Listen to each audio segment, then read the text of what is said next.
এয়া আকাশবাণী তেজপুৰ সমূহ শ্ৰোতালৈ প্ৰীতি সম্ভাষণ জনাই আগবাঢ়িছো আমাৰ আজি বিয়লিৰ অধিৱেশন অনুষ্ঠান প্ৰচাৰিত হৈছে মিডিয়ামৰিভৰ 266.6 মিটাৰ কিলোহাৰ্টজ 1125 আৰু FM এণ্ডৰ 102.4 মেগাহাৰ্টজ। ৰেডিঅ' মানে এক আবেগ, বিশেষকৈ 70ৰ পৰা 90 দশকৰ ব্যক্তিসকলৰ লগত এক আত্মিক সম্পৰ্ক গঢ় লৈ উঠিছিল ৰেডিঅ'ৰ সৈতে। আৰু আজি যিহেতু বিশ্ব অনাতাঁৰ দিৱস অৰ্থাৎ ৱৰ্ল্ড ৰেডিঅ' ডে, মই উপস্থিত আছো তেজপুৰ অনাতাঁৰ কেন্দ্ৰত। 2011 চনৰ পৰা যিহেতু 13 ফেব্ৰুৱাৰী এই দিনটো বিশ্ব অনাতাঁৰ দিৱস ৰূপে পালন কৰা হৈছে আৰু মই তেজপুৰ অনাতাঁৰ কেন্দ্ৰত যিহেতু এই মুহূৰ্তত উপস্থিত আছো, মই সামগ্ৰিকভাৱে দেখুৱাইছো পৰিৱেশটো। মোৰ লগত তেজপুৰ অনাতাঁৰ কেন্দ্ৰৰ প্ৰচাৰ কাৰ্যবাহী আছে, মই তেখেতৰ পৰাই জানিব বিচাৰিম আজি যিহেতু ৱৰ্ল্ড ৰেডিঅ' ডে কি হ'ব। যোগাযোগ আৰু মনোৰঞ্জনৰ যি মাধ্যম হিচাপে ৰেডিঅ'ৰ জনপ্ৰিয়তাটো আগৰ পৰাই আছে আৰু বৰ্তমানো ইয়াৰ জনপ্ৰিয়তালৈ চাই 2011 চনৰ পৰা ইউনেস্কোৰ সহযোগত গোটেই বিশ্বব্যাপী ৰেডিঅ'ৰ প্ৰচাৰ বৃদ্ধি কৰিবলৈ প্ৰসাৰ বৃদ্ধি কৰিবলৈ বিশ্ব ৰেডিঅ' দিৱসটো পালন কৰা হৈছে। আজিও ৰেডিঅ'ৰ মাজত শ্ৰোতাৰ মাজত যিটো জনপ্ৰিয়তা ৰেডিঅ'ৰ মানে অব্যাহত আছে। ইণ্টাৰনেটৰ যুগত বিভিন্ন মাধ্যমৰ যোগেদি গ্ৰাহক যন্ত্ৰৰ বাহিৰেও লাইভ ষ্ট্ৰিমৰ জৰিয়তে হওক, ফেচবুকৰ জৰিয়তে হওক, ভাৰ্চুৱেল ষ্টুডিঅ'ৰ মাধ্যমৰ যোগেদিও আজি ৰেডিঅ'ৰ প্ৰচাৰ আৰু প্ৰসাৰ বৃদ্ধি কৰিব চেষ্টা কৰা হৈছে। আৰু আবাল বৃদ্ধ বনিতাৰ পৰা আৰম্ভ কৰি শিশুটোলৈকে বিভিন্ন মনোৰঞ্জনমূলক অনুষ্ঠান ইয়াত প্ৰচাৰ কৰা হয়। যুৱবাণী অনুষ্ঠান যুৱক যুৱতীসকলৰ কাৰণে, তেনেকৈ শনিবাৰ অনুষ্ঠান আছে আমাৰ আকাশবাণী কেন্দ্ৰৰ। আৰু আজিও ৰেডিঅ'ৰ জনপ্ৰিয়তা আৰু প্ৰয়োজনীয়তা আছে।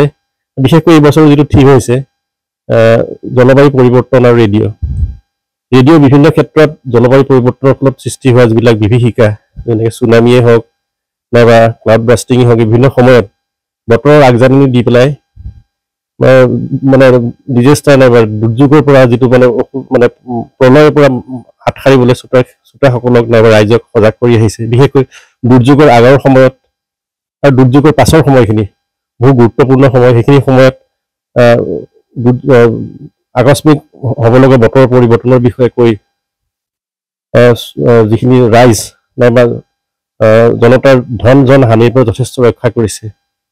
আৰু আমি শ্ৰোতাৰ পৰা ফোন আহে ৰেডিঅ'ৰ যিবিলাক ঠাইত আপোনাৰ নেটৱৰ্ক নাপায়, মোবাইলৰ নেটৱৰ্ক নাপায়, বিশেষকৈ কাজিৰঙা ৰাষ্ট্ৰীয় উদ্যান, নামেৰি ৰাষ্ট্ৰীয় উদ্যান, কিছুমান ঠাইত মোবাইলৰ নেটৱৰ্ক নাপায়। সেইখিনি সময়ত বনকৰ্মীসকলে যিহেতু তেওঁলোকক মোবাইল নেটৱৰ্ক নাথাকে, বিশ্বৰ পৰা তেওঁলোক আঁতৰি থাকে, বিশ্বত কি হৈছে নাইবা স্থানীয় সময়ত কি হৈছে, সেই সময়ত একমাত্ৰ তেওঁলোকৰ সাৰথি হৈছে ৰেডিঅ'টোৱেই। আৰু ৰেডিঅ'ৰ যোগেদি তেওঁলোকে বিভিন্ন মনোৰঞ্জনমূলক অনুষ্ঠান পায়, তাৰপৰা দেশ বিদেশৰ বাতৰি এনেধৰণৰ বাতৰি পাই আহিছে। তাৰোপৰি যিবিলাক পাহাৰীয়া ঠাই, দুৰ্গম ঠাই, যিবিলাক ঠাইত নেটৱৰ্কৰ পাৱাৰ নাপায়, মোবাইল নেটৱৰ্ক নাপায়, সেইবিলাক ঠাইতো ৰেডিঅ'ই যোগাযোগৰ ক্ষেত্ৰত নাইবা আপোনাৰ তথ্যৰ ক্ষেত্ৰত, বাতৰি কঢ়িয়াৰ ক্ষেত্ৰত সদায় গুৰুত্বপূৰ্ণ ভূমিকা গ্ৰহণ কৰিছে। আৰু আজি এই পবিত্ৰ ক্ষণত মই প্ৰতিজন শ্ৰোতাক, বিশেষকৈ উঠি অহা প্ৰজন্মক মই ৰেডিঅ' শুনিবলৈ মই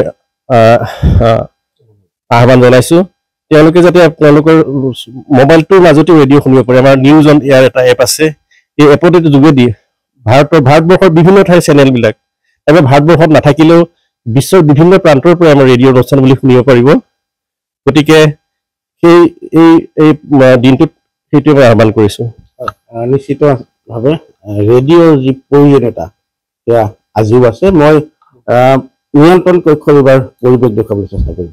হয়, এইটো হৈছে নিয়ন্ত্ৰণ কক্ষ আৰু অনুষ্ঠানসমূহ ইয়াৰ পৰাই যিহেতু নিয়ন্ত্ৰিত হয়, আমি দেখুৱাইছোঁ সামগ্ৰিকভাৱে আজিৰ এই বিশ্ব অনাতাঁৰ দিৱসৰ দিনটোত। আৰু এনেদৰে দেখা পোৱা গৈছে ৰেডিঅ'ৰ যি প্ৰয়োজনীয়তা বা গুৰুত্ব আজিও হেৰাই যোৱা নাই। আৰু বিশেষকৈ ৰেডিঅ' বুলি ক'লে নষ্টালজিক হৈ পৰে, বিশেষকৈ 70 বা 90 দশকৰ প্ৰতিজন ব্যক্তিৰ লগত এক আত্মিক সম্পৰ্ক। আৰু আজিও যিহেতু এই সময়তো ৰেডিঅ'ৰ প্ৰয়োজনীয়তা যথেষ্ট আছে। মই নিয়ন্ত্ৰণ কক্ষৰ কাৰ্যবাহী মই তেখেতৰ ওচৰলৈ আহিব বিচাৰিছোঁ। আজি এই বিশেষ দিনটোত কেনেদৰে ব্যস্ত আছে? আজি বিশেষ দিনটোত মানে প্ৰগ্ৰামটো দিয়েই থাকিব লাগে আমি।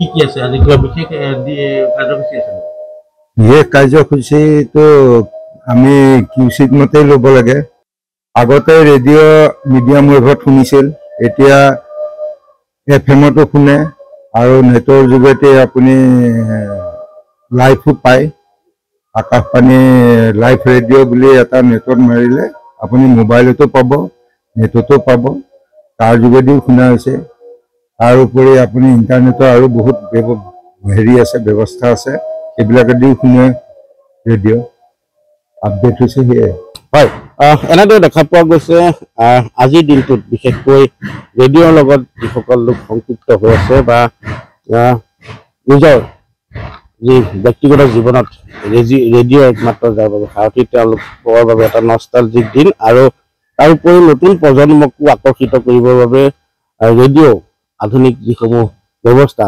মোবাইলত উপলব্ধ হোৱালৈকে সকলো ক্ষেত্ৰত এতিয়া আগবাঢ়ি গৈছে ৰেডিঅ' আৰু আজিৰ এই বিশেষ দিনটোত যিহেতু মই তেজপুৰত উপস্থিত আছোঁ তেজপুৰ আকাশবাণী কেন্দ্ৰৰ অনাতাঁৰ কেন্দ্ৰৰ পৰা মই সন্মুখ এক ইয়াৰ যি বিৱৰণ সেয়া দাঙি ধৰাৰ প্ৰয়াস কৰিছোঁ আপুনি বিচৰা বাতৰি পাব কেৱল নিউজ 18 এপত নিউজ 18 এপ ডাউনলোড কৰিবলৈ স্কেন কৰক এই QR কোড গুগল প্লে ষ্টৰতো পাব এই নিউজ 18 এপ